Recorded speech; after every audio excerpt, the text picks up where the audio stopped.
त्यांच्या विभूतीत देह कष्टविधी परोपकारे स्वतःचा देह विचारात घडलेला आहे की काय करायचं बहुजन समाजाचं, काय करायचं माझ्या शेतकऱ्याचं, कसं कल्याण करायचं हा विचार हा महात्मा करतोय. स्त्रियांचं कल्याण कसं करायचं हा विचार हा महात्मा करतोय. या लेकी बाळींचं कल्याण कसं करायचं हा विचार महात्मा करतोय. इथल्या लोकांना शिकवायचं कसं याचा विचार हा महात्मा करतोय. आणि तेवढ्याच खिडकीमधून करकन आवाज आल्याबरोबर दोन सावल्या आतमध्ये आल्या. काय झाले काय कळायच्या आतमध्ये चक चक चक चक चक चक पाते तलवारीचे आणि कुऱ्हाडीचे पाते त्यांच्या पुढे आले. अचानक काय झालं हे समजायच्या बरोबर झटापट सुरू झाली आणि त्या दोन सावल्यांनी महात्मा फुलेंवरती तलवारीचे वार करायला सुरू केले. हा पठ्ठा लहुजी वत्सद साळवेच्या तालमीमध्ये पैलवानकीचं शिक्षण घेतलेला पठ्ठा होता. दांडपट्ट्याचं शिक्षण घेतलेला पठ्ठा होता. हा पठ्ठा त्या तलवारीच्या वाराला कसा तरी सावरत होता, त्या कुऱ्हाडीच्या वाराला चुकवत होता. काळजाचा ठोका चुकावा असा थरथर अंगावरती काटा फुटावा असा प्रसंग घडतोय.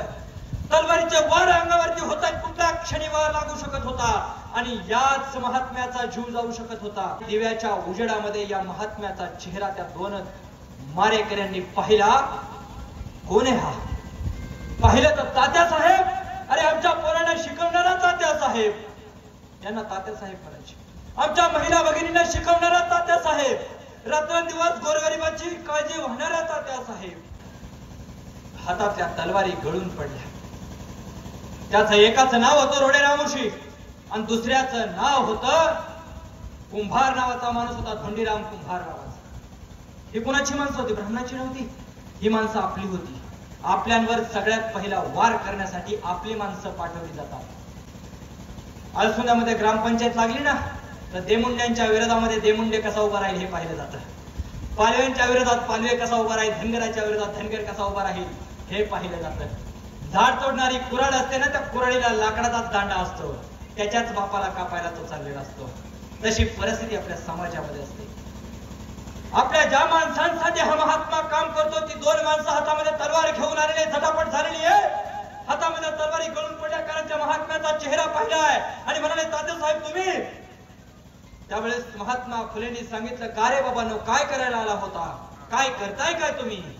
ते म्हणाले, हात जोडले आणि त्यांनी सांगितलं, तात्या साहेब तुम्हाला मारण्यासाठी आम्हाला सुपारी देण्यात आली होती. इथल्या ब्राह्मणांनी आम्हाला सुपारी दिली आहे आणि सांगितलंय तात्या ज्योती फुलेला मारा, तुम्हाला 2000 रुपये मिळतील. आता 2000 रुपये दिले तरी पोरग म्हणतात अरे 8 दिवस कामाला यायला तयार आहे. त्यावेळेचे 2000 म्हणजे त्यांच्या आयुष्याची संपत्ती. इतका पैसा होतला महात्मा फुलेंना मारण्यासाठी. त्यावेळेस महात्मा फुले म्हणाले, अरे वा 2000 रुपये भेटणार आहेत. अरे मग विचार कसला करताय गड्या, हो लेका हो, ह्या तलवारीने मारा मला. जर 2000 रुपयासाठी तुमचं कल्याण होणार असेल, तुमच्या लेका बाळांचं कल्याण होणार असेल तर मारा मला. बघा महात्म्याचे विचार काय असतात आणि तुमचे आमचे काय असतात. त्यावेळेस महात्मा फुलेंनी एक वाक्य उच्चारलं त्या धोंडीराम कुंभारासाठी आणि रोडे रामोशीसाठी, पण बाबा हो तुमची पोरं शाळेत घातली का? जर तुमची पोरं शाळेत घातली नसतील तर बाबा